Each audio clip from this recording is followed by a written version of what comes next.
The College Corner is headed to Oxford. Stop by their new location in the Oxford Commons off Sisk Avenue. They'll have 4,000 square feet of Rebel gear ready for your trip to the Grove. On your next trip to Oxford, stop by the College Corner or our other great locations in Ridgeland and Flowood. Hats, shirts, polos, pullovers, sweats, t-shirts. College Corner has it all. And as always, you can visit us online at collegecornerstore.com. That's collegecornerstore.com. The College Corner, where your game day apparel meets.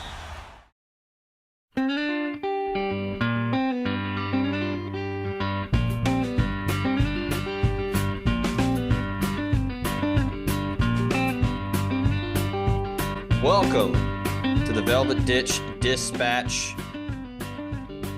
I'm your host, Zach Berry. That you know what? Now that I say it out loud, after we got the graphic made, we love it. We love the idea. That is kind of tough to say. I'm gonna have to practice it. It's my co-host Grayson Weir over here. Grayson, good morning. Good morning. Yeah, I love the name. Welcome to the first ever edition of the Velvet Ditch Dispatch. See, I did it right there. See? It's like the Velvet Ditch Dispatch. Consecutive DIs will get you. Yeah, well, we officially have a name and we're rocking and rolling. We'll see you guys every Monday. So I did some research. Really went, just dug through the archives. So this is a weekly show. We're going to take a look into the week coming up for Ole Miss sports. We'll also with spring, with hoops and with baseball. We'll throw some softball in there, women's hoops, a lot of stuff on the weekend. So we'll recap the weekend. We'll look ahead to what's coming up for you as an Ole Miss fan to pay attention to. But yeah, so I was like, okay, weekly magazine, weekly newspaper, weekly, newsletter. I was trying to think of, okay. So I looked up a bunch of old timey newspaper names and just whatever, and Dispatch came up. And I thought this perfectly encapsulated what we're going for here on the show. Quote, news item delivered from the field to a newspaper or news agency. Technically, you and I are both in the field, and we're delivering an item to a news agency, which is the Ole Miss Spirit, omspirit.com. If you're not familiar, go check it out. It's only $1 to join. Also, this one was really good. Quote, reporters as correspondents delivering updates back to the home base. That's perfect. That's exactly what we're doing every Monday. The home base, you, the fan base, the folks, the subscribers, the listeners, all of that.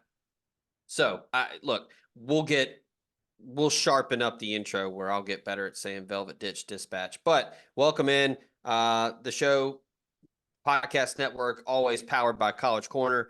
Shout out to them, Sisk Avenue in Oxford, Flowood, Ridgeland. They got 3 locations. If you cannot get there in person, go check them out, collegecornerstore.com. Get you some merch, get you some tailgating supplies. If you need a birthday gift or an anniversary, maybe a belated Valentine's Day gift, whatever, they got gifts there as well. Scott and the folks over there take care of us, and they will take care of you. Go check them out or online, collegecornerstore.com. All right, Grayson. Got off to a good start on Friday. Ole Miss kicks off the college baseball season in Hawaii, which you're more well established on the West Coast. Being a frequent visitor of Los Angeles in LA County. I've been out there several times, but you more than me. How many time zones over is Hawaii from Central Time Zone? I want to say it's 3. So I want to say you forgot Mountain, Pacific. Oh, maybe it's 4 because there might be one in between. So Mountain, Pacific, there might be one in between, and then Hawaii. Could just don't literally quote me on Google that. it. Yeah, that's a good point. We do have Google.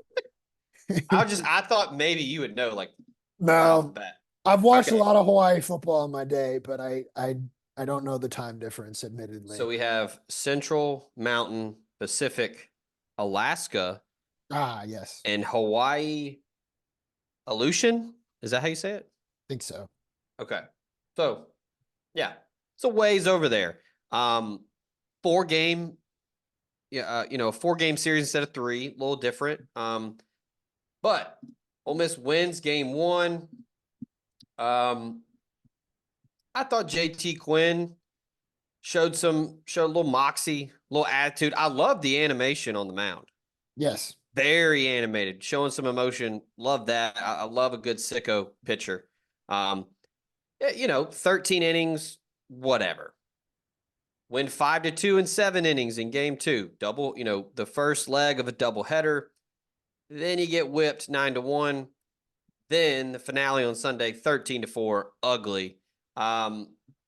Obviously, only got our eyes on one game. Hand up. I only made it to the 10th. Went to bed. You have no excuse. I have children. I don't know what you were doing. What were you doing? Sleeping? Sleeping. Yeah, I just didn't have it. I didn't stand a chance. I gave it a shot. I would love for them to do a survey of how many actual Ole Miss fans stayed up all the way. There was a good number of people I saw on Twitter on Saturday morning who seemed to have made it. So credit to those who did. I tried. I really tried. Yeah, I didn't really even try, admittedly. I'll take the L on this one. I've watched the highlights, I've read the box score extensively. I know what happened. But I did not make it. Took wife and I did a little Valentine's dinner, couple glasses of red wine. It happens. You get sleepy. Here's the thing that stuck out to me. That, look, it's one weekend. And as you know, Grayson, as everybody knows, after Ole Miss won the national championship, we got it right here. It's not how you start, it's how you finish. Yep. Tons of national championship caliber teams, national championship winning teams, dominant dynasties. Everybody has a hiccup. Everybody hits a little speed bump, especially baseball. Like, it's such a heady game. It's not like football where, look, there's some mental toughness. There's some mental capacity to football, obviously. Mostly a physical game. Baseball, between the ears, man, it's a brutal sport. I mean, as you know, the cliche, if you're good 3 times out of 10, you're a Hall of Famer. But man, the thing that stuck out to me, I was talking to my good buddy, friend of the program, Justin Kemp. He pointed out the 3 highest paid NIL bats combined for 3 hits in 4 games.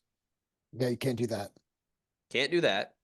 I didn't ask him the 3 highest paid. I would imagine that is Luke Hill, Andrew Fisher, and Trayson Hughes, or maybe Jackson Ross, one of them. But yeah, just a bad day at the at the dish for the Sticks. It was just couldn't get anything going, couldn't string hits together. There were some flashes here and there. We'll get into that. Campbell Smithwick, the phenomenal freshman catcher, first home run of his career on Sunday.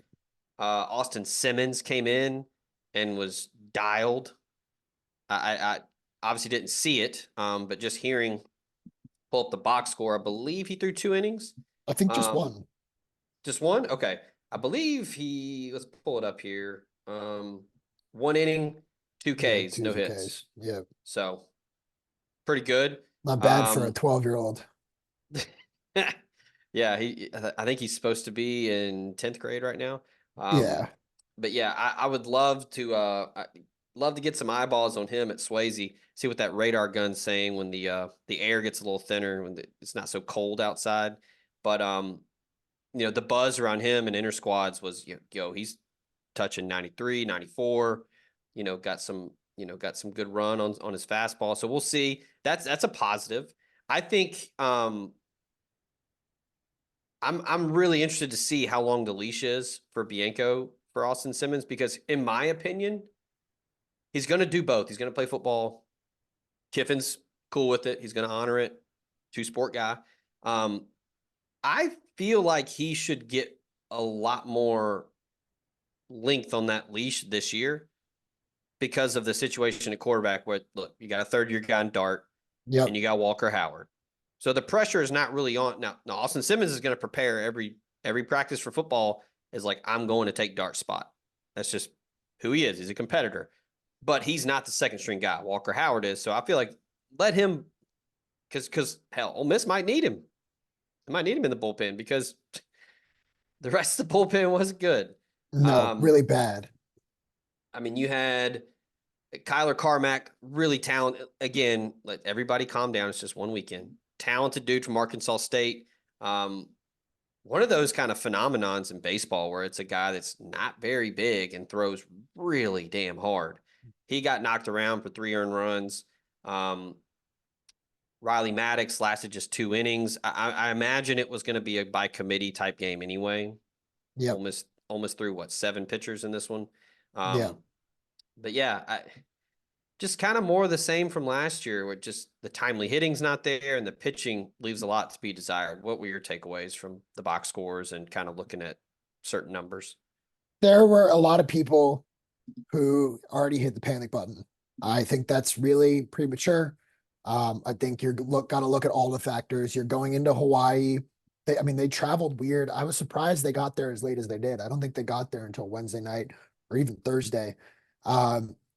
Which I thought was a surprise. Your body clock's way off.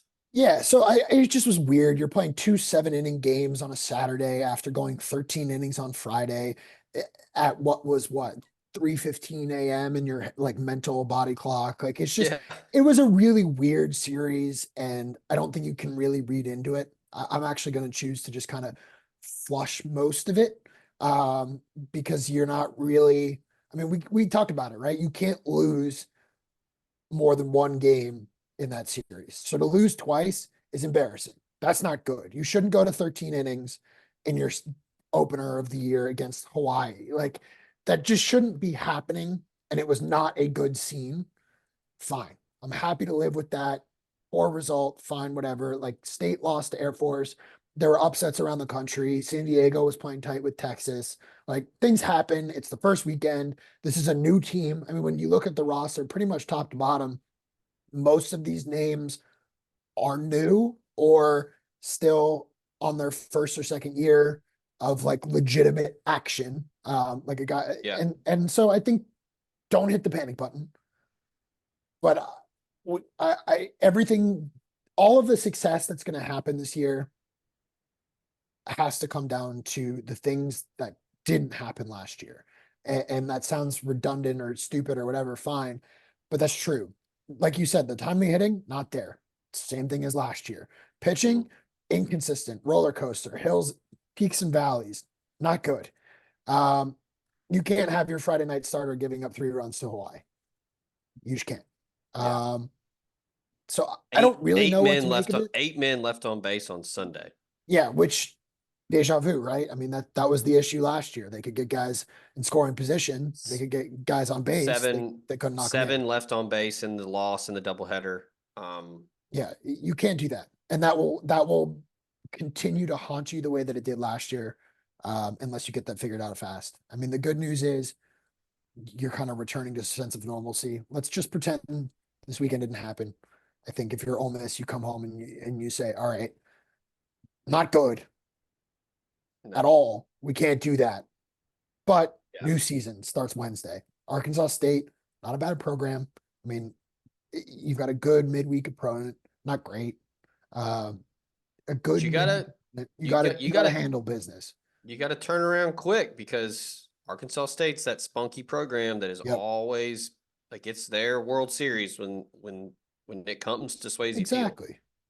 And the good news too, like next weekend, you've got High Point. High Point, I think, lost 3 out of 4 games to like UMass Lowell.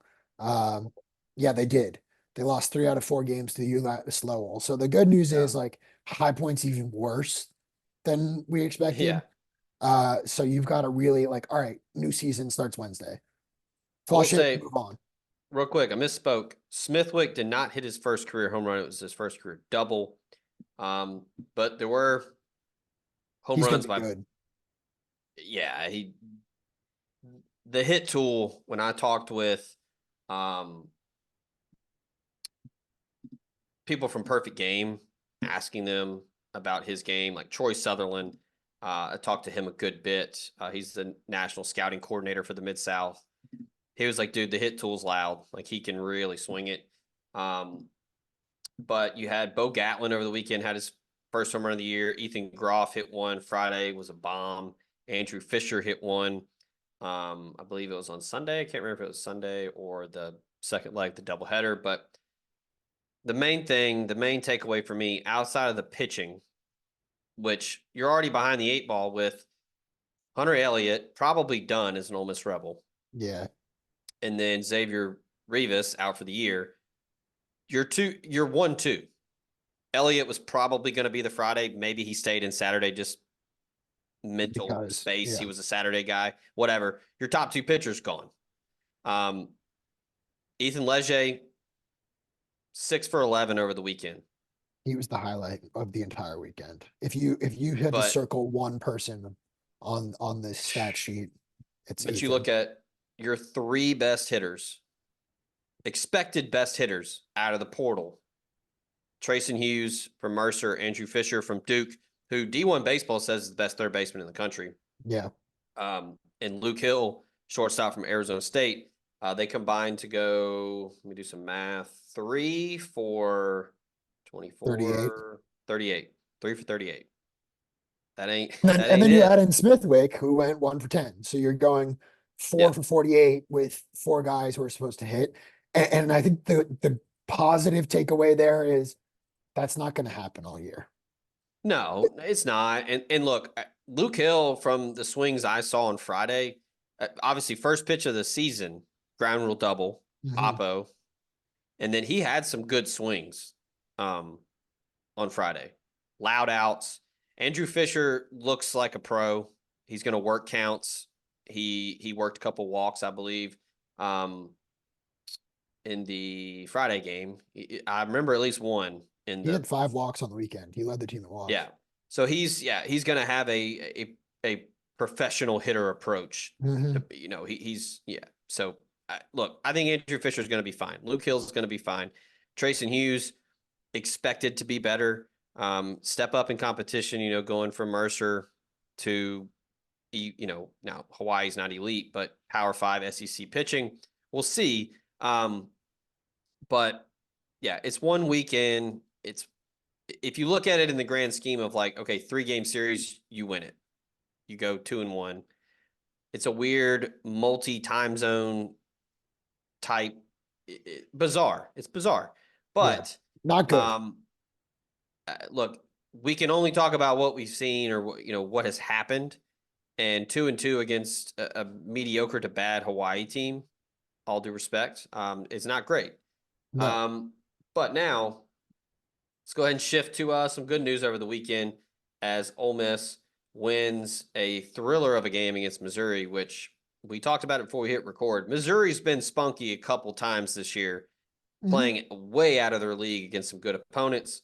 But look, hey, at this point, it doesn't matter what it looks like. You just got to get wins. You got to stack wins. You got to avoid these kind of bombs. Ole Miss responds well, down 3 at the half, played pretty poorly in the first half defensively, really out of sorts. Rebounding is still an issue, but Matthew Morrell was outstanding, finished with 26. When Ole Miss needed a big shot, he hit it without hesitation, in rhythm, hitting some big threes. He hit 6 for the game. Jalen Murray was 4 of 8 from deep. He had 16. Alan Flanagan, 16. Brakefield had 14.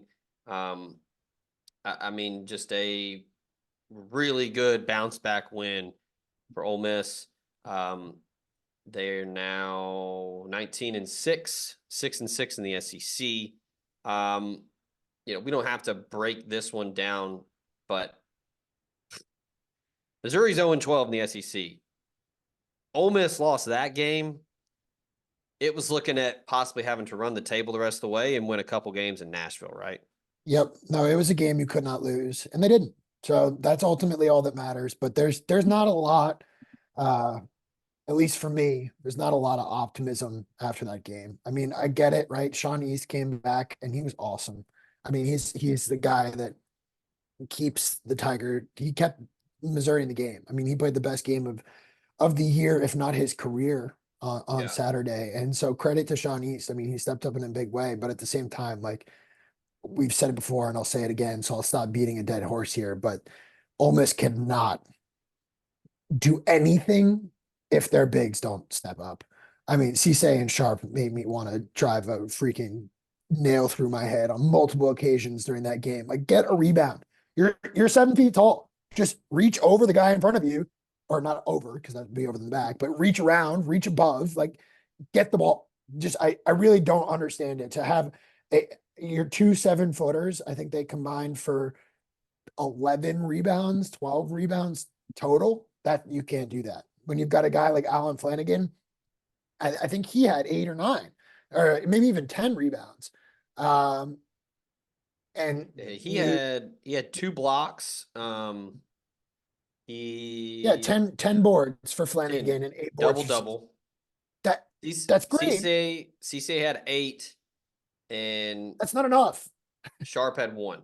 You can't have 8 rebounds and go 0 for 5 on the floor. You just can't do that. I mean, you can't. Yeah. You could do one or the other. You can have 8 rebounds and go 10 for 10 from the field, or you can go 15 rebounds and 0 for 5 from the floor. You can't go 8 rebounds, 0 for 5 from the floor. You just can't do it. So this team is incredibly frustrating. I mean, there were multiple moments on Saturday where I was in full blown, like, all right, they're going to lose this game and the season's over. So credit to Morrell and Flanagan and Murray for really stepping up. And Brakefield too, down the stretch, was really crucial from the stripe to get the job done. So a win is a win is a win, and you'll take a win over a loss. But my God, if Sharp and Cisse don't like show some signs of life, then this team is in big trouble once you get into the actual tournament, because Missouri's good. They're 0-12 in SEC play. So they're not great. Good might even be a stretch. Are you looking at cutting your health insurance premiums by as much as 20 to 30%? Are you aging into Medicare and need help finding a Medicare supplement plan? Call Drew Moak of USA Benefits Group at 601-953-8449. Drew is an Ole Miss grad located in Mississippi and licensed in 7 states. He works with the nation's 2nd largest health insurance brokerage with access to 35 different carriers, and he can help you with any of your health insurance needs. From regular health plans to life insurance to dental and vision and even Medicare, he has it all covered. Now more than ever, it is critical to have a health insurance agent who is local and accessible. So call Drew Moak at 601-953-8449 and get your free quote today. A new year has arrived. What's your resolution for 2024? How about making sure the roof over your head is well taken care of? Riverland Roofing is here for all your roofing needs. Whether it's an inspection, a new roof, or a maintenance program, Riverland Roofing has you covered, home or business, to give you peace of mind in the new year. As a GAF Master Elite contractor, they can offer warranties that last a lifetime. Riverland Roofing is licensed and insured to service Mississippi and its surrounding states. So give Riverland Roofing a call today and make sure you and yours are protected all year round. Call Riverland Roofing at 662-644-4297. That's 662-644-4297. Visit them online at riverlandroofing.com, riverlandroofing.com. It's Riverland Roofing for all of your roofing needs, a proud sponsor of the Talk of Champions podcast network. Just extremely frustrating. And now if you're Ole Miss, you're lucky to skate by with a loss against a team that played well. Missouri played well. Credit to Missouri. And I think Beard said that after the game. But now you've got to turn around and you've got to really, really do it again. You can't lose to State on the road, I don't think. I think you have to win on Wednesday night. Yeah, and then got to get a win. You've got to steal maybe one of South Carolina or Alabama at home. I don't know. It just not a good. You don't feel good about the win, but you feel good about getting a win. And we'll leave it at that. Yeah, the committee is not going to punish you for a close win at home. No. In a game you're supposed to win. Exactly. Yeah. So that's all that matters. Have to win on the road against Mississippi State. Yep. Ole Miss's best game is better than Mississippi State's best game, in my opinion. I wouldn't call it a must win, but I think at this point it's really close to being a must win, because South Carolina home is going to be tough. South Carolina is good. They're legit. Then you host Alabama, you go to Missouri, and then you close with road game at Georgia, and then at home against A&M in a big one, because Ole Miss stole one against A&M, who Buzz Williams has them playing well. I mean, they beat the brakes off Tennessee last week. And I think you have to, down the stretch here, Grayson, I think you got to go at least 1-1. So we Then you got, can lose 2 games and you can't lose to Missouri. yeah, 1, 2, 3, 4, 5, 6. Ideally, 4-2. And yeah, like you said, one of those 2 losses cannot be to Missouri. Nope, cannot lose to Missouri. So those games are winnable. At State's winnable. State's a weird team. Started out real, I mean, very similar to Ole Miss, real hot in the non-conference, and they've leveled off a little bit. Just have to avoid a blowout on the road. Road losses are typically not death sentences, but if you get blown out, it can be bad. South Carolina's a free shot at home. South Carolina's the better team. Ole Miss probably should have beaten South Carolina on the road. They should have. And then Alabama, Nate Oates and company are going to be ready. Good program, good players, but it's at home. Another shot to get a win there. And then Columbia, Missouri, have to win that. Athens, Georgia, have to win that. And then an A&M season finale, CBS. That's going to be prime time afternoon slate or afternoon slot on a Saturday. Great opportunity to prove to the committee you belong in the field. So, yeah, I mean, season is very much still alive in terms of playing in March. Oh, without doubt. There's no question about that, especially if you go into Nashville and you win a game or two. Like, Ole Miss controls their destiny here, and you're pretty much firmly. I know whatever Lenardi says about last 4 in, first 4 out, right on the bubble. Whatever he says, fine. If Yeah. Ole Miss continues to win and wins 4 out of the next 6, and then wins 2 games, maybe even just 1 game at the tournament, depending on where they match up, you're fine. But you can't lose. You can't lose to Missouri. I mean, that's really the big one. You can lose to Georgia. You don't want to. But if you win the other ones, fine. You cannot lose to Missouri. If you lose to Missouri, I think the season's probably over. Yeah. All right. Women, huge win.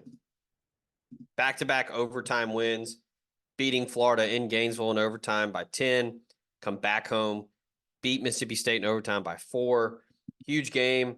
Crowd was great for a Sunday. Yo gave big props to the crowd, close to 5,000 people in attendance. Mississippi State, 20-win team right now. Big win for Ole Miss. They're 18-7, 8-4 in the SEC. I believe, is it 3 straight seasons with 8 or more conference wins? I think so. I think that's the stat. Yeah, I think that was the number. Madison Scott continues to. She's awesome. I mean, just 20 points, 9 rebounds, 3 assists, had a steal, playing really good basketball. Marquisha Davis had 17, Kennedy Todd Williams 16, Rita had 11. It was just a all-around effort by Ole Miss. Really grinded it out. Didn't shoot well from 3, just under 30%, and then right at 37% from the field, but just a gritty 18 second chance points for Ole Miss. Yep. Just rebounding the hell out of the basketball, 26 points in the paint, held Mississippi State to only 10 second chance points. So defense really came through late for Ole Miss. Now, I think you're 18-7, 8-4 in the conference. I think now, as you turn the attention to Georgia on Thursday, it's in Oxford. Got to keep stacking wins, man. Got to keep stacking wins. At this point, you're in the tournament. You know you're in, right? It's like, even if you lose out at this point, which I don't think will happen, but even if you do lose out, you're probably still sneaking in as one of those last 4 teams. As of right now, you're firmly in. It's 7, 8, 9 seed range, depending on where you look. You know, Mississippi State's in the same range. So you're coming off of a good win against, State, which obviously you want to beat State. At home, like a solid win. You just got to keep that momentum rolling, because this team is almost kind of everything that the men's team isn't. They're very different in that way. Like you said, all these second chance opportunities. is where Ole Miss, where they won on. You know, they would not have won without those second chance opportunities. And you can't say the same for the men's team. The men are only able to win if they are getting their first opportunity because they can't rebound. The women's team has been a great rebounding program all year. And then you look at a situation where, as of right now, when I'm looking at actually I don't know who does the women's. Charlie Cream, whatever, probably Cream, CR, whatever. The ESPN bracketology, I'm looking at it right now, and Okay. they've got Ole Miss going back to Palo Alto to face Stanford again as an 8 seed. And when you look at obviously Revenge Stanford game. is Stanford, and it's a revenge game or whatever. But when you look at all of the kind of seeds that you could end up with, Stanford, South Carolina, Ohio State, Colorado are the 4-1 seeds right now. Even a team like LSU, Ole Miss can win those games if they rebound. And it's kind of ironic that it's the same thing for the men and the women, but the women are actually doing it better. They're actually getting the ball. They're actually able to retain possession. They're able to move the ball off of a rebound rather than just getting the rebound and then getting stuck. They're moving the ball. They've got good ball movement. They play strong defense. They're a good team. I mean, I don't know if this team has all of the chutzpah per se that they did last year, but they're in a good position to make another run to, at the very least, Yeah. win a game in the tournament, and that's solid. So you hope that that run continues, and maybe even dropping out of that 7, 8, 9 range isn't the worst thing, because then you're not paired with a 1 seed. You're not matching up against one of those South Carolina, Stanfords, Ohio States of the worlds in the first round. So you want to play yourself into a 6 seed. That'd be great if you keep winning here down the stretch, 6, 5, 4, whatever. Even if you lose out to become a 10 seed or an 11 seed, you're actually setting yourself up with a better option, a better course of action for the tournament, where you're looking at the Creightons, the North Carolinas, the Oklahomas, even UNLV, I think, is really good this year. And so they're kind of in that same 7 range. And so Yeah. depending on how things shake out, you're actually in a better spot if Ole Miss can continue to win and push themselves to a 5 or a 6. Or if you drop a few games, that's really not the worst thing. It might actually be the better thing, because then you're falling out of that. Just those 8, 9 seeds are almost a death sentence in the women's game. I mean, yeah, you beat Stanford last year, but can you do that again when Cameron Brink? I mean, she's playing out of her mind this year. She's having the best season of her career. So a couple losses, really not the worst thing ever. But you obviously prefer to win a few more games and play yourself into that 6, 7 range, rather than being caught in this 8, 9 range where you're lining up against the 1 seed. So it'll be interesting to see how Yeah. things shake out, but Coach Keogh's doing a great job. It's very, I'm trying to think of the best way to put this, because I'm not a women's hoops expert. I do watch it a lot more. The women's game has changed night and day in the last 4 years. Without a doubt. Games are far more intense. The level of star power now is much more broad. There are players all over the place that are just playing lights out. The WNBA game, completely different. I mean, you saw Sabrina Ionescu, 26 in the 3-point competition All-Star weekend against Steph. Steph just went ham in the last 3 racks to score 29. But that was fun. Yeah, the women's game is fun as hell to watch now. But I still think in college, especially, it's so top heavy, where, like you said, if you get in that shitty matchup where you get matched up against a 1 or a 2 in the second round, I mean, you really got to pull something. Ole Miss did it last year, beat Stanford, upset. Yeah, but can you do it again? Yeah, I mean, it's tough. And yeah, Stanford's a fantastic program. What is the head coach at Stanford? Tara. That has just won a ton of games. Vanderveer? Is it Vanderveer? Yeah. Yeah. Tara Vanderveer. Yeah.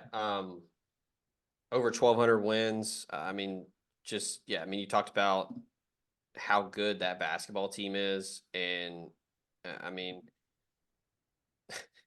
They played number 9. Stanford played number 9 UCLA. February 4th, beat them by 20. Yeah, it's ridiculous.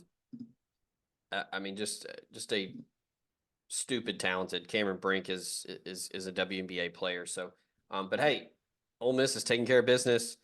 Big overtime win. But hey, you got to go do it again. You got to go play Georgia Thursday. It's at the Pavilion. It's a night game. Get the weekend started early. Go support Yo and the ladies and get another win. Got to keep climbing, get to 20 wins, and then see what happens. So, still back-to-back overtime wins, some resiliency there. They're gritty. From Ole Miss. They're just a gritty program, and say Truly what you will about Yo, embodies but the personality of the head coach. yeah, exactly. Say what you will about Coach Yo, and she definitely rubbed some people the wrong way this year. And I get it. I completely understand why. Some of the things that she said, I think she tried to kind of make up for, I guess. But she's not wrong. This is a good program. They need the support, and they're going to continue to grind these games out. And as long as you continue to grind these games out and just get to the tournament, hopefully you can pull out another upset. If you get stuck in that 8-9 range. So we'll see. But all things on the women's front, from where I'm sitting, I think you have a more positive outlook about the women and their ability to make a tournament run than the men. So get behind them if you're not already. People are fired up about hoops, both men and women. It's fun. Marching towards March. So yeah, hope that the stretch here for both Chris Beard and Coach Yo, imperative to not only improving your stock, but solidifying your spot in the field of 68. All right. We briefly touched on it. Let's look ahead a little bit here to the weekend for Ole Miss baseball. As you've got Arkansas State on Wednesday, and you got High Point. Gotta go 4-0. Family divided weekend for me as my sister-in-law went to High Point. I don't think I knew that. So shout out to her. Not this weekend though. Yeah. Hope your alma mater goes over. But yeah, got to go 4-0. Got to rebound. I think if you reset, we do this show this time next week. Ole Miss is 6-2, much better footing. Yeah, back to the friendly confines at Swayze. Get the bats going. Get some, get the kids out. Beer showers, crowd. I haven't looked at the weather. We talked about it. It's normally like February baseball. You get a couple weekends where, oh man, it's just perfect. I mean, we're popping off quarter zips. We got short sleeves on. Maybe some crazy kids are out there in shorts and some Cole Haans or maybe some Chacos. And then there's always that one weekend or two where it's 30 degrees and there's 12 people at the ballpark. So it looks like it's going to be, I mean, obviously the weather is the weather, but it looks like it's going to be beautiful. It's 60. The weather outside is weather. You're looking shout out to our boy 60s. Paul Rudd, friend of the program. I didn't know that. Friend of the program. That's fun. High 60s, low 70s. Okay, perfect. You'll take it. Maybe the ball's flying at Swayze. Yeah, let's hope so. I mean, you got to go 4-0 this week. I think if you're gonna have any hope, even just from a mental standpoint, like you've got a new team, new lineup, still trying to mesh. 2-2, not good at all. Don't panic, not good. If you could turn around and go 6-2 to start the year, like, all right, we're back in the driver's seat. We're meshing. Let's see what happens. So this week is a very telling week, really, for all the programs in season right now. A lot of determining factors about where they sit both in the short term and in the long term for the outlook for March Madness, all the way down to the big NCAA baseball tournament in May. Yeah. Just a really telling week, and I'm looking forward to talking about, what is that, 6, 7, 8, going 8-0 across all the sports this time next Monday. Yeah. Last thing, Grayson, we would be remiss if we did not touch on Ole Miss softball. 9 in a Yeah, row they're awesome. after losing the opener to BYU in Honolulu. Everybody's in Hawaii. Yeah, that which except us. I think Keith Carter did that on purpose because then he was able to save on the charter jet back. Logistical chess. So yeah, lose the opener to BYU, defeat Nevada, Okay. Kansas City, Hawaii twice, and then you go to the Kennesaw State tournament in Georgia, Pitt, Kennesaw State, ETSU, Kennesaw State again, and Pitt, all L's to the dome. Now, Ole Miss softball heads to Clemson, South Carolina for the Clemson Classic, starting on Friday. Play UConn, then you play Clemson, then Miami of Ohio. Shout out to the No Laying Up guys. Little softball divided there to Solly, Tron, Big Randy, and then TBD Clemson on Sunday. So big weekend for Ole Miss softball. But yeah, 9-1. They're Hell really of a good. start. No, Lexi Brady mashes, and she's not even probably top 5 in terms of like batting average and getting on base and scoring runs this season. So if you've got your masher, sitting at, what is she sitting at right now? 267, 4 dingers, and 30 at bats, like that's only going to get better as the year goes on, you would think. And then you've got Delaney and Jaden at the top of the list here, who are just absolutely crushing the ball. They're getting on base a lot of walks. Like this team looks really good, top to bottom. Jamie Traxel is doing an awesome job again. You're looking at a tournament team. You're looking at this pretty much the standard is the standard now, right? You have to make the tournament every year if you're Ole Miss softball, and that appears to be the way that they're trending right now at 8-1. I mean, that's a great start to the year. You're winning all the games on the road. You haven't even come home yet. And so all is really well. And you're not even looking at your first home game until March 1st. So if you can continue to win like this on the road and then come home, you're feeling pretty good about where you sit. And hopefully, you're ending up as a regional host when all things are said and done. When you look at how they've looked so far this year, and I've been able to watch more softball than baseball because Hawaii decided not to air 3 out of 4 games for some reason. But when you watch this team, they're really good top to bottom. The pitching staff's been awesome. I mean, you're relying on Grace Sparks, who has been good but not great. And if Grace can continue to eat up innings without allowing runs, I mean, that sounds very simple and basic and easy, but it really is. If she can continue to eat up these innings without allowing runs, her and McKenna are 2 really good pitchers that you can continue to trade off back and forth, because in softball you can have those guys pitch all the time. So if you just trade those 2 throughout the year and allow the bats to continue to do what they've been doing, you're in a really good spot. I mean, they look awesome. You're looking at a tournament team. You'd love to host a regional. You'd love to host a super, especially. But right now, you're looking at a team that should expect to host a regional, and that's pretty cool. Yeah, 360 average as a team right now, 973 OPS, 515 slugging, already 8 home runs through 10 games. So they get on base. The ball well. Yeah, get on base, station to station.